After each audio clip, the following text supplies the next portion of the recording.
time to continue with my confessional, part 2. Confessions of a regional newspaper journalist in South Wales and beyond. Part 1, of course, is available online. I have been a sports journalist for 50 plus years, working in Kent, Derby, Gloucester and South Wales. At the age of 71, it's time to reflect on a career which has given me such great memories from England's southeast to South Wales. 2003, grabbed by the throat. Who was the Cardiff City defender, 6 foot 4 inches tall, who held me firmly against a wall by the throat? Only the two of us were outside the dressing rooms at Ninian Park, and it was certainly a dramatic moment for me. The player concerned was Wrexham-born centre-half David Hughes, a £450,000 signing from Shrewsbury Town, and I couldn't blame him for his action.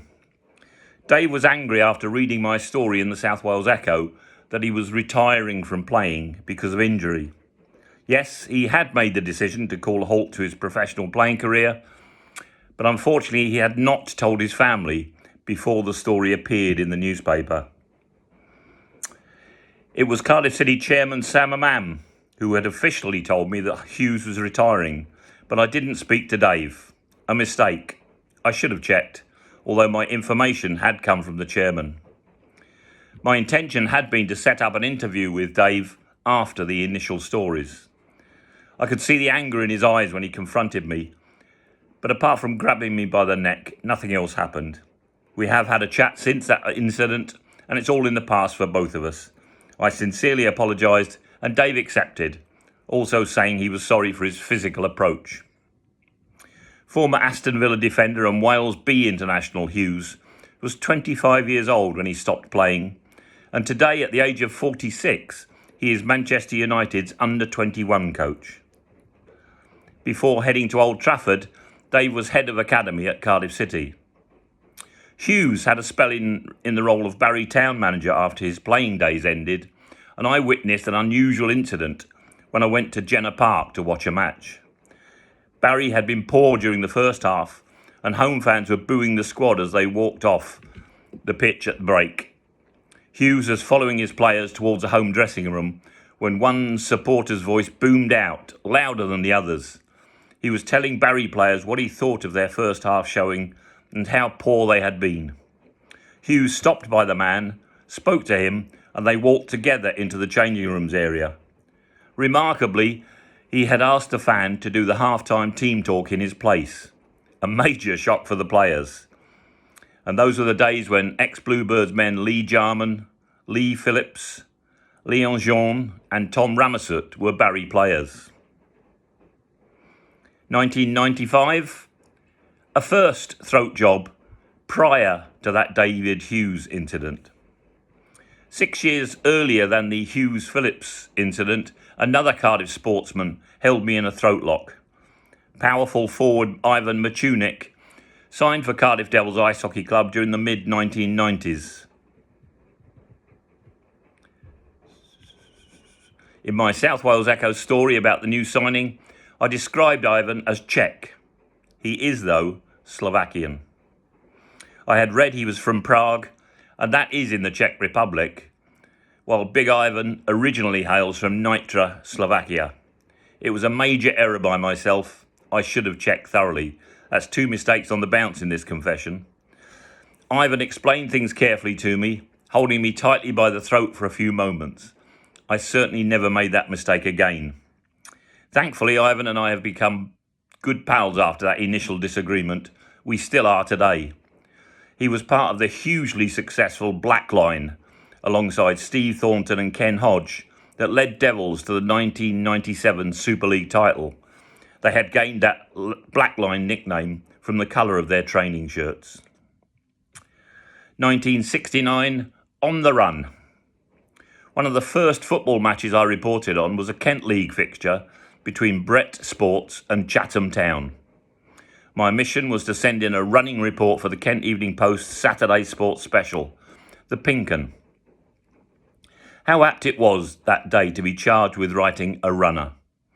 In those days before Wi-Fi, laptops and mobile phones, how was I supposed to know that Canterbury club Brett Sports FC did not have a landline telephone at their ground? I had to investigate and eventually found a red phone box half a mile down the road. My job immediately became more physical than mental.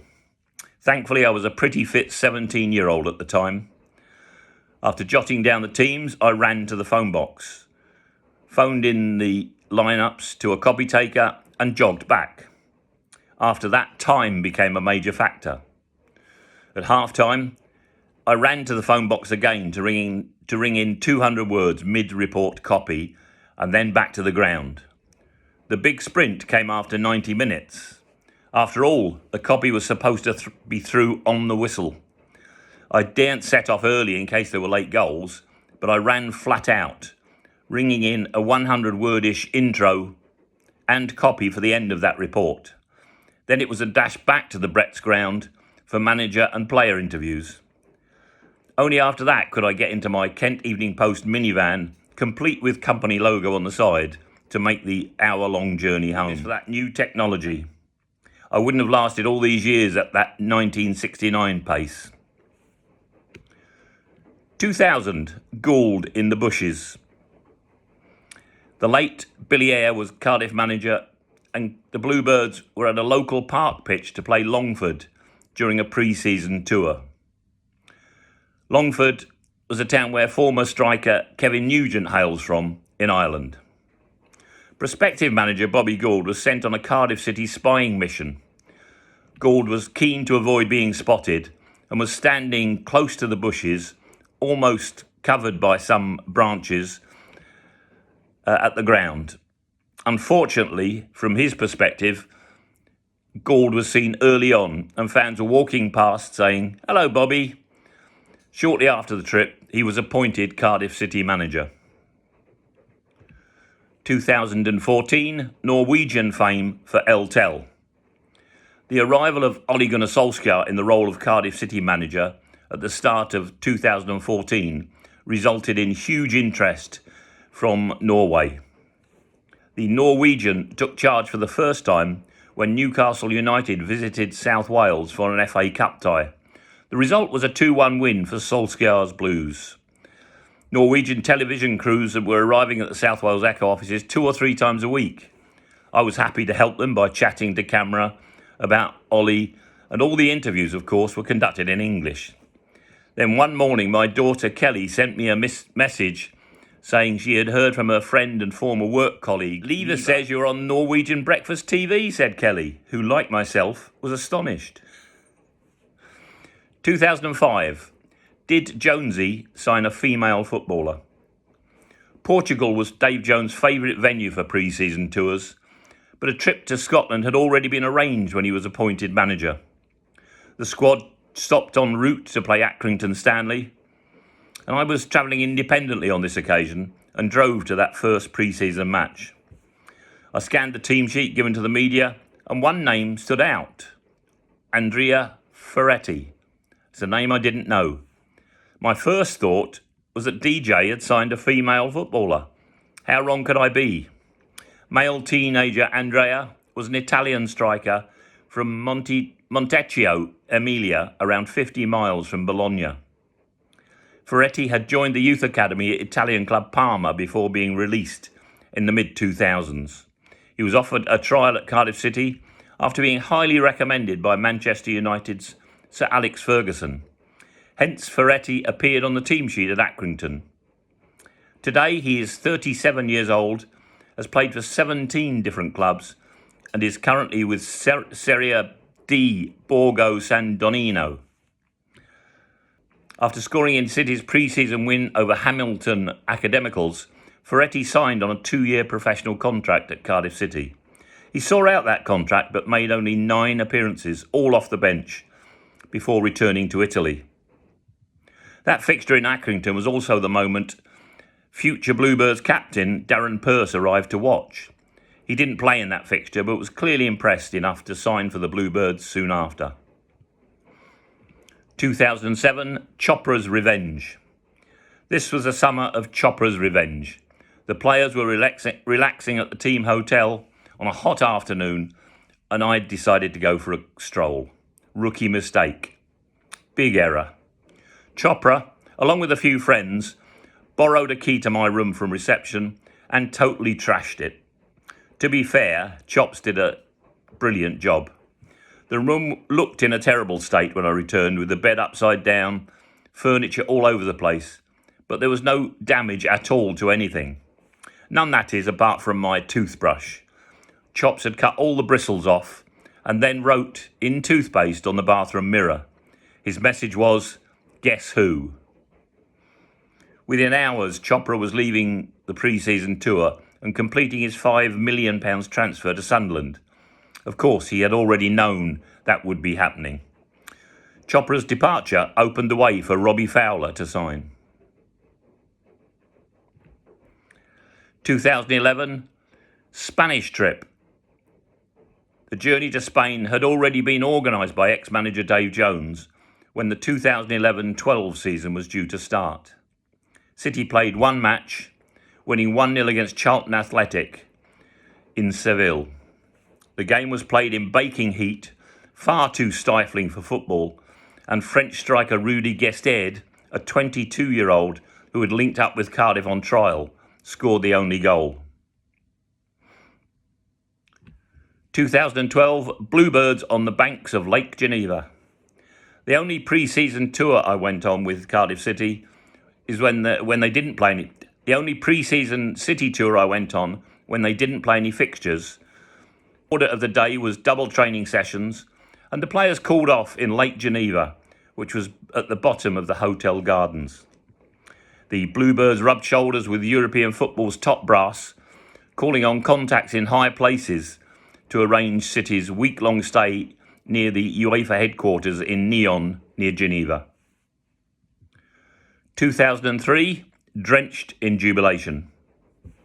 After Cardiff City's Division 2 playoff final at the Millennium Stadium, I was lucky enough to be at the post-match party.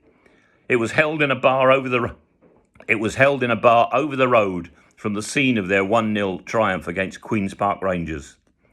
Andy Campbell's winner and teammate Willie Boland said he shinned that lob over the keeper for his extra time winner, had sent City fans into wild celebrations.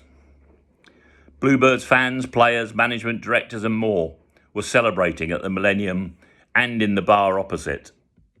It was tough trying to interview Graham Kavanagh and his club mates at a time when all they wanted to do was have a well-deserved drink and a party. Thankfully, I was in there early enough to do my job and stayed away from drinking alcohol before dashing back to the office. My reward? Large amounts of beer tipped over me as Lawrence's team partied in the city centre. 2011, the Scottish scoop which made Malky swear. Early on in Malky Mackay's stay at Cardiff City, the South Wales Echo splashed with my story saying Kenny Miller signing for Cardiff City. It was on the back page. That story was a genuine scoop, and after a media session, Mackay, who had clearly asked the media officer who I was, said to me, "Terry, could I have a word?" We went into his office and he asked about the story. I replied, "What's wrong with it?" Mackay explained, "It's flipping true," only he didn't use the word flipping, "and Kenny has signed. But why didn't you give me the heads up about the story?" I explained that his predecessor, Dave Jones, wouldn't speak to Echo journalists at the end of his stay at the club, and the rapport was broken. Mackay's response was quick. "Let's change that. If you need to know anything, ring me and I will be honest." He proved that when I heard rumours that Craig Noone was joining Cardiff. He asked me to hold off while the transfer was finalised, but it quickly became clear the story was breaking in Brighton. When I told Mackay that, he said, "Go for it. Speculation only and no quotes. You have a job to do and I accept that." He realised where Dave Jones didn't, that we were a vehicle for the fans, and fanatical Bluebirds followers were desperate to read about their club. Malky and I met twice a week for early morning breakfast at the Vale of Glamorgan Resort while he was in charge of the team, and the manager paid each time. He insisted. In the third and final part of my confessions next time out, learn the facts behind these stories. Rambo the lime green teen. My dictaphone mind games with Dave Jones. Chinese understanding with Lenny. Fire, Harry Burns' Ninian Park goal nets. And this is his version of what happened. The moment I saved Craig Conway from disaster on City's open top bus tour. Bluebirds goals ace, a link with the Kinks. Bella's on a mountain top, and watching AC Hunters FC with Cloughie on Sunday mornings.